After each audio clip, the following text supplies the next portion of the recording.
Et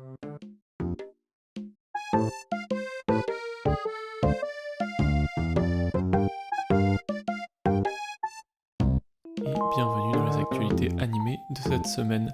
Nous sommes le 18 octobre 2023, on se retrouve comme chaque semaine pour parler d'animation.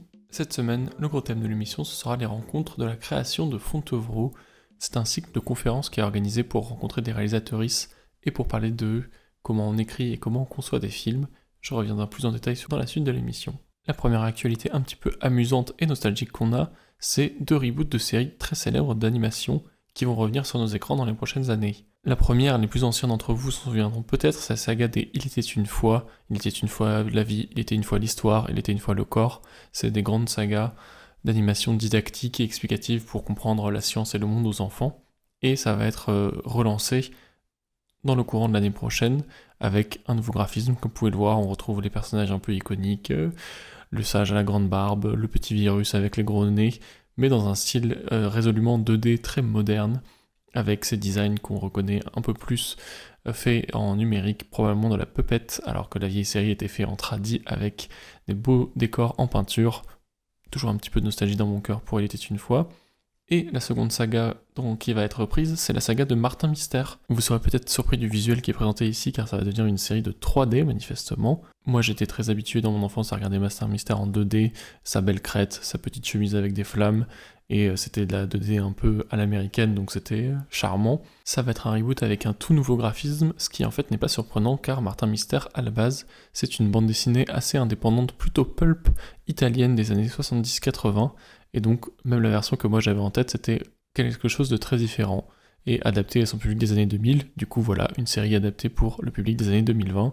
On va voir ce que ça donne. L'actualité suivante, on parle de Netflix. Netflix, vous le savez, cette grande plateforme de vidéos à la demande. Netflix, c'est un gros département animation et qui diffuse des séries comme par exemple Castlevania Nocturne, dont on avait pu parler récemment, et qui a annoncé, dans la grande mode de tous les studios américains récemment, qu'il y allait avoir une restructuration et des fins d'emploi dans le secteur animation très spécifiquement. Ça s'inscrit toujours dans ces restructurations américaines, je ne vais pas m'y attarder, je voulais juste citer que c'est encore un des grands acteurs américains qui réduit ses effectifs, c'est toujours un peu inquiétant. Une nouvelle qui me rend tout de suite plus heureux, c'est la chaîne de télévision Adult Swim, une chaîne de télévision américaine qui a validé et lancé la production d'une nouvelle série d'animation en stop motion et qui a pour doux nom Woman Wearing Shoulder Pads. C'est l'histoire d'une dame espagnole qui vient s'installer en Amérique latine avec sa famille et qui décide de vivre là-bas, et apparemment sa vie va être mélangée à celle des cochons d'Inde, étrangement. Moi ça m'enthousiasme toujours parce que la stop motion c'est une technique rare qu'on voit assez rarement. En plus la série va être entièrement doublée en espagnol et non pas en anglais. Ça va être fait au Mexique, donc par les cultures directement concernées qui vont être derrière la réalisation de la série, donc ça fait plaisir. Et puis voilà, Adult Swim, c'est aussi une chaîne télé à qui on doit par exemple Robot Chicken, qui était une de leurs séries cultes de stop motion et de parodie, mais cette fois-ci, Woman Wearing Shoulder Pads, ça a l'air d'être plus narratif, donc une curiosité qui va arriver probablement dans quelques années. La nouvelle suivante, elle s'adresse plutôt aux artistes et aux réalisatrices qui nous suivent, c'est 2 appels à participation, donc des appels de films prêts à être envoyés en festival, et là c'est 2 grands festivals prestigieux car il s'agit tout simplement du festival de Clermont-Ferrand et du festival d'Annecy qui ont tous les 2 ouvert leurs appels à candidature, des diffusions fin janvier pour le festival de Clermont-Ferrand, plus gros festival de court-métrage en France, et des diffusions en juin pour le plus grand festival français d'animation. Si vous avez le moindre film qui traîne, n'hésitez pas à envoyer votre film car la participation à ces 2 festivals est gratuite, et si vous êtes sélectionné, vous allez pouvoir être invité sur place, participer au festival, et votre film sera vu par des centaines, voire des milliers de personnes. Donc c'est quelque chose qu'il faut absolument tenter si vous faites de la réalisation vous-même, ou que vous diffusez des films en étant distributeuriste ou producteuriste, je ne sais pas, je couvre tous les dossiers ici. Donc pour Clermont-Ferrand, vous avez jusqu'au 12 novembre, et pour le festival d'Annecy, pour du court-métrage, vous avez jusqu'à février, le 15 en 2024. Je vous laisse faire l'accompagnement de vos films avec ces informations.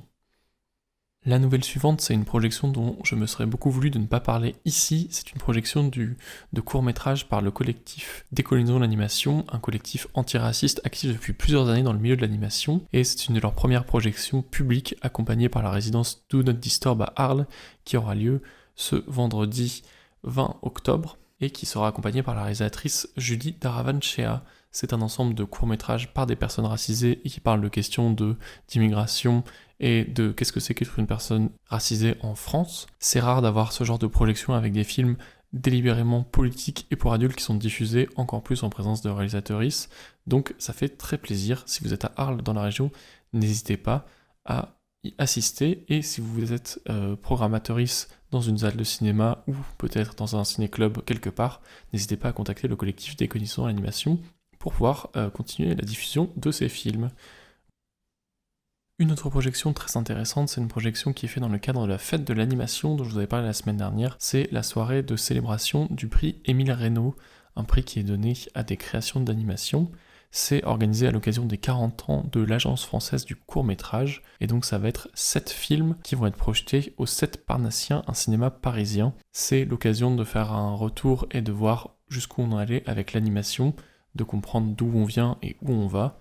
Donc des très beaux films à découvrir en salle. En parlant du prix Émile Reynaud, cette année nous avons donc les candidats qui ont été donnés. La décision de quel film sera nommé pour le prix Émile Reynaud sera faite le 27 octobre prochain. On quitte Paris pour aller plutôt vers Angoulême, la deuxième plus grosse ville de l'animation en France, où de très nombreux événements sont prévus pour ce week-end, et un peu un retour sur tout ce qui s'est fait de beau cette année en animation.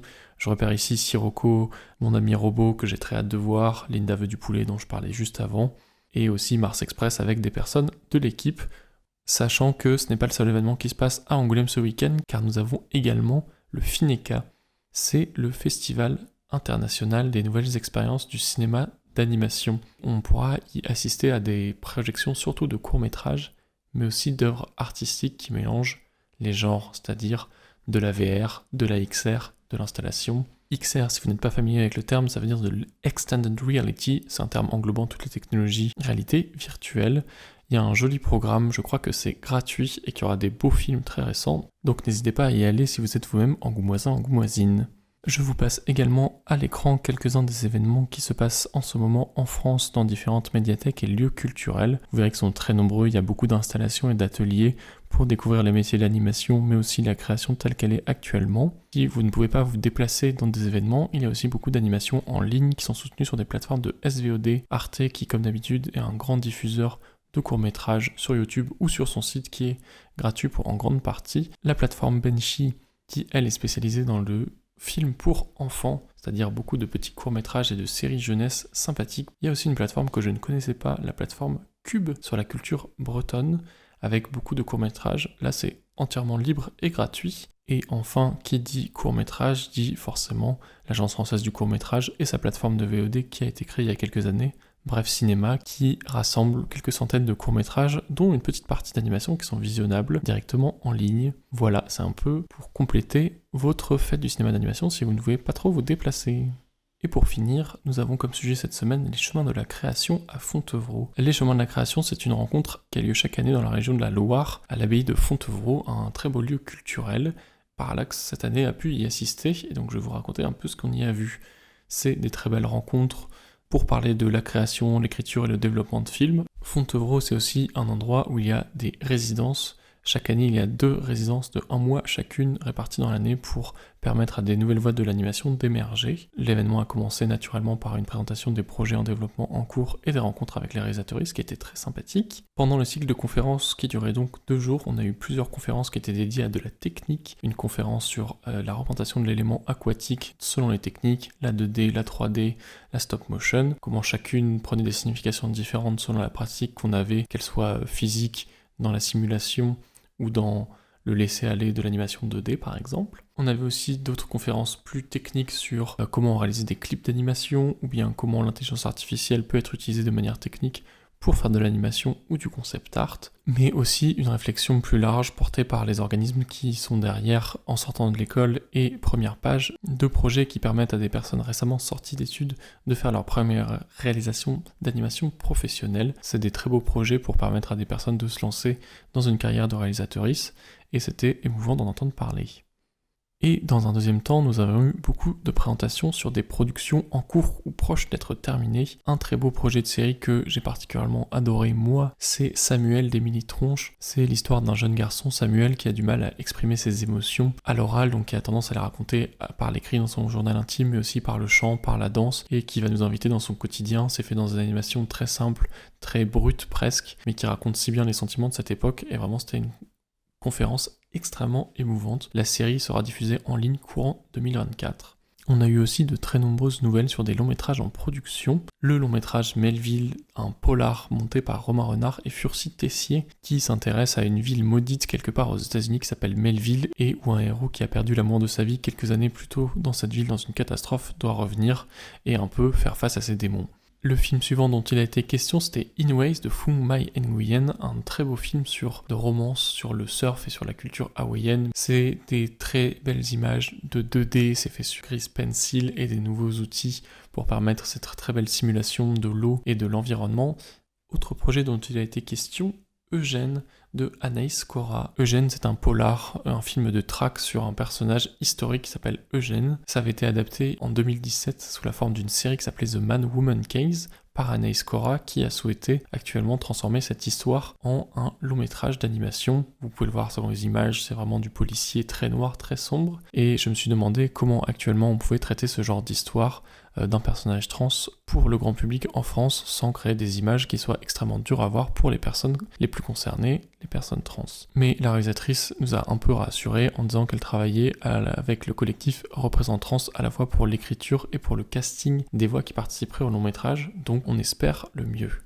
Et finalement, les deux projets pour lesquels on a eu un gros coup de cœur, c'est Planète de Momoko Seto et Bataille de Virgin Keaton. Ces deux projets qui ont été présentés en même temps car leurs réalisatrices ont chacune une approche assez différente de l'animation traditionnelle qu'on peut entendre généralement. Momoko Seto, elle travaille sur des timelapses, c'est-à-dire des éléments naturels qui sont filmés pendant des jours, voire des semaines, qui sont ensuite compressés dans le temps pour créer des nouvelles images. Elle s'intéresse beaucoup à la roche, la moisissure, les champignons, des petits éléments naturels qui grandissent, et elle a fait beaucoup de courts-métrages car elle est chercheuse au CNRS avant d'être réalisatrice d'animation.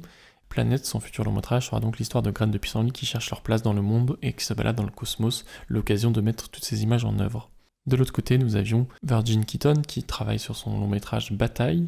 Virgin Keaton a plus l'habitude de travailler avec de la reprise d'images, ça veut dire qu'elle retravaille de la photographie, de la gravure et de l'ancienne vidéo, et elle la métamorphose pour créer des nouvelles émotions. C'est quelqu'un qui vient plus du milieu des beaux-arts, ce qu'elle a très bien expliqué pendant la conférence, sur comment le temps va faire évoluer les roches, les animaux, voire même l'ensemble du monde, ce qui était une approche très différente de ce qu'on peut avoir généralement en animation, qui est très centrée sur des narrations autour de personnages. Mais pour son projet de long métrage qu'elle présentait ici, Bataille, ça se concentre sur une bataille italienne, période Moyen-Âge, Renaissance, et ça utilise des images de peinture de cette époque pour raconter ça. Ça avait l'air tout à fait fascinant.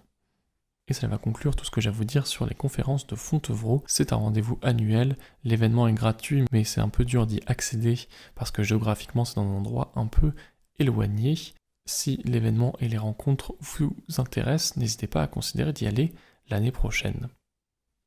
Pour finir l'émission, on va parler de cinéma. Cette semaine, c'est le début des vacances de la Toussaint, donc ça veut dire beaucoup de films, car les familles et tout le monde aura plus de temps pour aller assister au cinéma. La première très grosse sortie, c'est Les Trolls 3, le troisième d'une longue saga de films DreamWorks autour de ces petites marionnettes des années 80 qui vivent des aventures. Cette fois-ci, ça revient sur le héros qui retrouve des frères qu'il avait perdus et avec lesquels il avait monté un boys band dans son enfance, donc ça permet de revenir un petit peu sur son passé à lui et de continuer à explorer ses aventures. C'est du pur divertissement, c'est du DreamWorks, donc voilà la grosse sortie 3D américaine du moment. Ensuite, nous avons le gros contender de ces vacances, c'est Linda veut du poulet de Chiara Malta et Sébastien Lodenbach. Vous en avez sûrement entendu parler car il y a eu le Cristal d'Annecy, mais aussi car c'est le deuxième long métrage de Sébastien Lodenbach à qui on doit notamment La jeune fille sans main. Ça parle de Linda, une petite fille qui a été accusée à tort par sa maman d'avoir menti et qui, suite à ce malentendu, va demander à sa maman de manger du poulet pour la journée, mais malheureusement c'est un jour de grève donc c'est impossible de trouver du poulet. Suite à ça, va se lancer une grande poursuite à travers la ville et qui va montrer dans une belle 2D hyper lâchée, énergique, avec des très belles voix enregistrées sur le vif avec des enfants, comment la jeunesse ne se laisse plier par rien ni personne. C'est un très beau film, je vous le recommande particulièrement. Et ensuite, qui dit vacances, dit séquence de court-métrage pour les enfants. Cette semaine, c'est les tout rouges et les tout bleus, un court-métrage d'animation 3D qui, comme vous imaginez, va parler d'un setup un peu à la Roméo et Juliette, peuple que tout oppose car ils ne sont de couleurs différentes et ils habitent sur des planètes différentes, mais qui finalement vont devoir apprendre qu'ils ne sont pas si différents et que tout le monde peut s'aimer et qu'il ne faut pas se moquer des autres car ils sont différents. C'est un ensemble de 4 courts-métrages destinés à la jeunesse. C'est une sortie idéale pour les enfants en bas âge et pour les familles. Si vous cherchez une sortie pour vos familles et que vous aimez bien l'animation, ça peut être une sortie qui vous intéresse. Je vous laisse juger par vous les images que je vous projette. Et voilà qui va conclure cette émission. J'espère que ça vous a plu, j'espère que ce nouveau format court un peu plus scripté et dynamique sur YouTube vous intéresse. N'hésitez pas à me le dire. En attendant, je vous laisse voir de bonnes choses, parler de bonnes choses et créer de bonnes choses. On se retrouve la semaine prochaine dans les actualités animées.